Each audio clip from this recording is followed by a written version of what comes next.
नमस्ते साथीहरू, आज म तपाईहरुसँग बटर पनिर मसलाको रेसिपी शेयर गर्न जाँदैछु।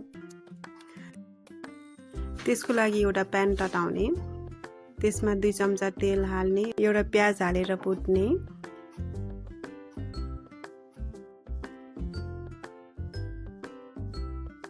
त्यसपछि लसुन, अदुवा, काजु र गोलभेडा राखेर त्यसलाई मज्जाले भुट्ने, त्यसलाई छोपेर पकाउने।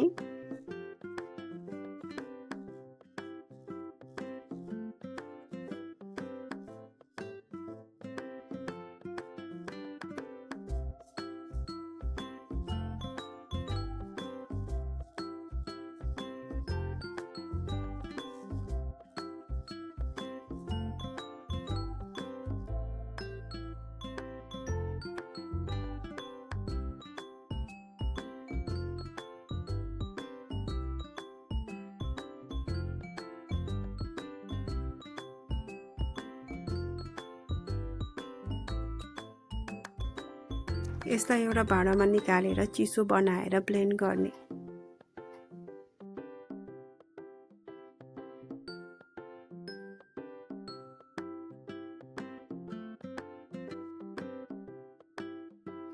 फेरि त्यही भाँडामा अलिकति तेल हालेर 200 ग्राम पनिर फ्राई गर्ने।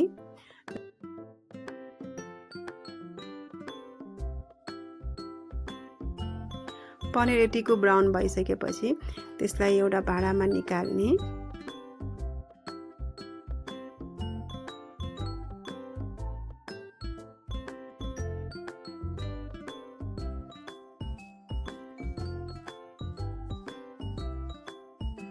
त्यही भाँडामा 1 चम्चा बटर राखिदिने। त्यसपछि अघि बनाएको मिक्सचरलाई त्यो मज्जाले भुट्ने।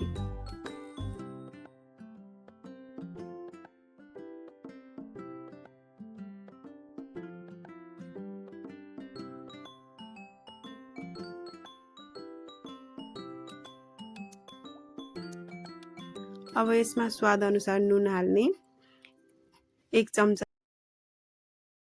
चम्चा जिराको धुलो, आधी चम्चा बेसारको धुलो, 1 चम्चा खुर्सानीको धुलो, 1 चम्चा दालचिनीको धुलो, 1 चम्चा धनियाको धुलो, कति कालो मरिच राखेर यसलाई मजाले चलाउने। त्यसपछि अघिको पनिर र 1 कप पानी हालेर त्यसलाई 10 मिनेट जति पकाउने। यसमा 1/4 कप दूध वा क्रिम हालेर यसलाई चलाउने अनि तपाईको बटर पनिर मसला रेडी हुन्छ। Thanks for watching and follow for more.